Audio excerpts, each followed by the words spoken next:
In a small village called Green Valley, there lived a young man named Paul. Paul was only 21 years old, but he had a big responsibility. When Paul was just a little boy, 5 years old, his parents passed away. Since then, Paul has had to take care of his elder sister, who was ready to get married, and his younger brother, who went to school. Every day, Paul woke up very early in the morning, even before the sun came up. He would go to the vegetable market to buy fresh vegetables. Paul knew that people in the village liked to eat fresh and healthy food, so he always made sure to get the best vegetables. Paul sold these vegetables in 2 ways. In the daytime, from 9 in the morning until 3 in the afternoon, he would walk around the village streets. He carried his vegetables in a handcart and shouted, "Buy vegetables, fresh green vegetables for sale." Everyone knew Paul's voice and trusted his vegetables because they were so fresh. In the evening, from 7 to 11 at night, Paul set up a little cart in a small market near his house. There, people would come to buy vegetables after a long day's work. They liked buying from Paul because he was friendly, and his vegetables were the best in the village. Despite having 2 other vegetable sellers in the same area, everyone preferred to buy from Paul. His vegetables were a little more expensive, but people didn't mind because they knew they were getting the freshest vegetables available. Paul worked hard every day to make sure his family had enough to eat and his sister could get married happily. He knew his parents would be proud of how he took care of everyone, just like they taught him when they were still alive. Paul's success as a vegetable seller did not go unnoticed by everyone in the village. 2 other vegetable sellers, who also set up their stalls nearby, started to feel jealous of Paul. Their names were Mr. Smith and Mrs. Brown. Mr. Smith and Mrs. Brown were upset because, even though they sold their vegetables at lower prices, people still preferred to buy from Paul. They would mutter to each other whenever Paul walked by with his handcart of fresh greens. "How does he do it?" Mr. Smith would grumble. "His vegetables are too expensive, and yet everyone buys from him." Mrs. Brown would nod in agreement. "It's not fair. We work just as hard, but no one notices us." One day, as Paul was walking through the village, Mr. Smith and Mrs. Brown decided to try and find out Paul's secret. They followed him discreetly, watching where he went and how he sold his vegetables. They saw Paul greeting each customer with a smile and offering them the best vegetables from his handcart. People would stop and chat with Paul, asking about his day and his family. Paul always took the time to listen and make sure everyone got what they needed. Mr. Smith and Mrs. Brown tried to copy Paul's friendly manner and shout louder about their vegetables, but it didn't work. People still walked past their stalls and came to Paul instead. Frustrated and angry, Mr. Smith and Mrs. Brown started to plot against Paul. They whispered to each other about ways to make him look bad or scare him away from the village. They wanted everyone to buy from them instead of Paul. Little did they know that their jealousy would soon lead to a dangerous plan that would change everything for Paul and the village. Every day, as Paul walked through the village selling his vegetables, he noticed an old woman who would stop and ask about the prices, but never buy anything. She lived in a small cottage by herself, and Paul often wondered about her. One evening, as Paul was packing up his cart after a long day at the market, he saw the old woman passing by again. This time, he decided to stop and talk to her. "Ma'am, Paul said kindly. I see you every day asking about the vegetables, but never buying any. Is there a reason why? The old woman looked at Paul with sad eyes. Oh, young man, she sighed. Your vegetables are the best in the village, but I am alone and have no family to help me. I survive by begging and can't afford to buy vegetables. Paul felt a pang of sympathy for the old woman. Ma'am, from now on, come to the market every night before I close. I'll give you whatever vegetables are left for free. It's the least I can do. The old woman hesitated. She was not used to receiving charity. Oh no, dear boy, I can't take them for free. I have a little money saved up from my begging. You can take whatever I have. Paul shook his head firmly. No, ma'am, please take the vegetables. I have to sell fresh ones every day, and it would help me. Reluctantly, the old woman agreed, touched by Paul's kindness. From then on, she would come to Paul's cart every evening, and he would give her a bag of fresh vegetables with a warm smile. Meanwhile, Mr. Smith and Mrs. Brown, the jealous vegetable sellers, watched this exchange with narrowed eyes. They were not happy that Paul was helping the old woman. They knew they had to come up with a plan to stop him once and for all.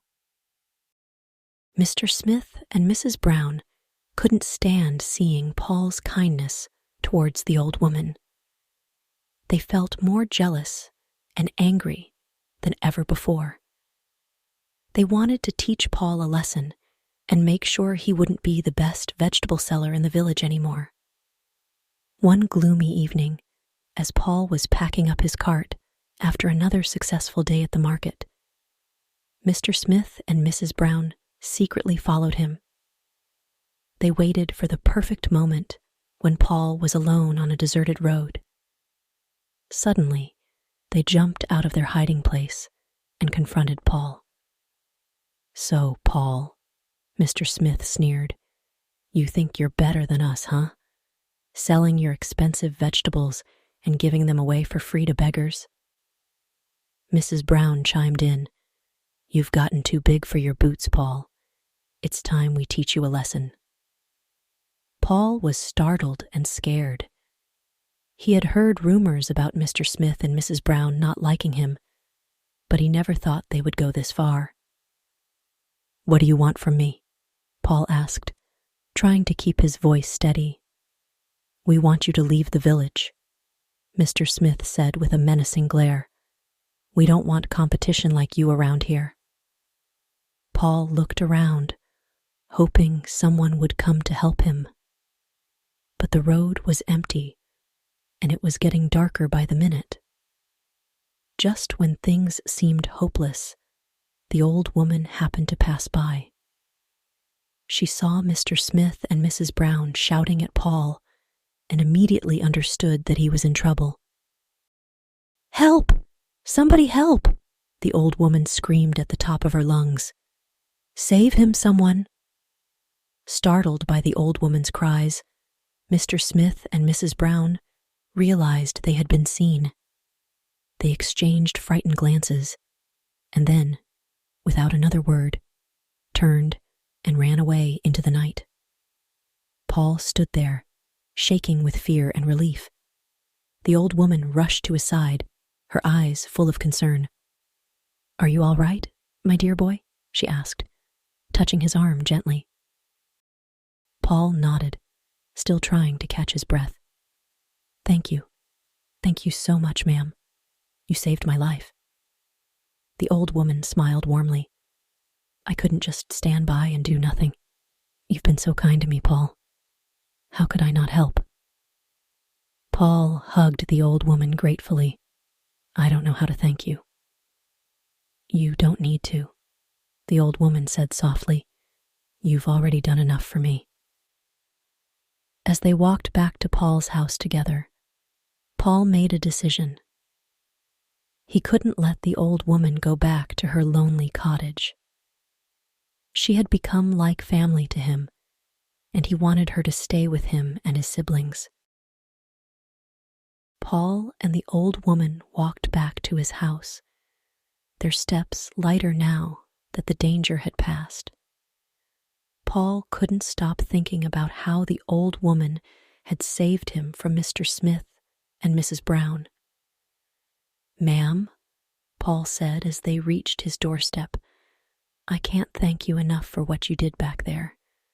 You saved my life." The old woman smiled kindly at him. "It was the least I could do, Paul. You've been so generous to me with your vegetables. I couldn't just stand by and watch." Paul nodded gratefully. "You've become like family to me, ma'am. I don't have a mother anymore, and my sister and brother could use someone wise like you around." The old woman's eyes twinkled with surprise and happiness. "Oh, Paul, that's very kind of you, but I don't want to be a burden." Paul shook his head firmly. "You're not a burden, ma'am. Please, come and live with us. We have plenty of space, and it would mean so much to us." The old woman hesitated for a moment, touched by Paul's offer. She had lived alone for so long, and the idea of being part of a family again warmed her heart. "Well," she finally said with a smile, "if you're sure it's all right." Paul nodded eagerly. "Absolutely, ma'am. You'll have your own room, and we'll take care of you just like family." With that, the old woman agreed to move in with Paul and his siblings. As they entered the house, Paul introduced her to his elder sister, who was busy preparing dinner, and his younger brother, who was finishing his homework at the kitchen table. "This is Mrs. Johnson," Paul said proudly. "She's going to live with us now." Mrs. Johnson smiled warmly at Paul's siblings. "Hello, dears. It's lovely to meet you." Paul's sister and brother greeted Mrs. Johnson shyly, but with curiosity. They could tell she was kind and gentle, just like Paul had described. That night, as they all sat down for dinner together, Paul couldn't help but feel grateful. Despite the scare with Mr. Smith and Mrs. Brown, something good had come out of it. Mrs. Johnson had brought a new sense of warmth and companionship to their home, and Paul knew they were all better off with her there. In the days that followed, Mrs. Johnson settled into life with Paul and his siblings. She quickly became a beloved member of their household, bringing a sense of calm and wisdom that they all cherished. Paul's elder sister, Mary, found comfort in having another woman around the house. She appreciated Mrs. Johnson's advice on cooking and homemaking, and they often spent afternoons together discussing wedding plans. Mary was relieved to have someone to confide in about her hopes and worries. Paul's younger brother, Michael, looked up to Mrs. Johnson like a grandmother. He enjoyed listening to her stories about the village when she was younger, and eagerly absorbed the lessons she shared about life and kindness. As for Paul, having Mrs. Johnson around eased some of the burdens he had carried alone for so long. He no longer felt overwhelmed by the responsibilities of providing for his family.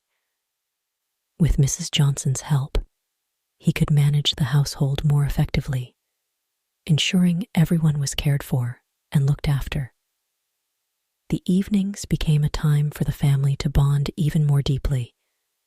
They would gather around the dinner table, sharing stories and laughter.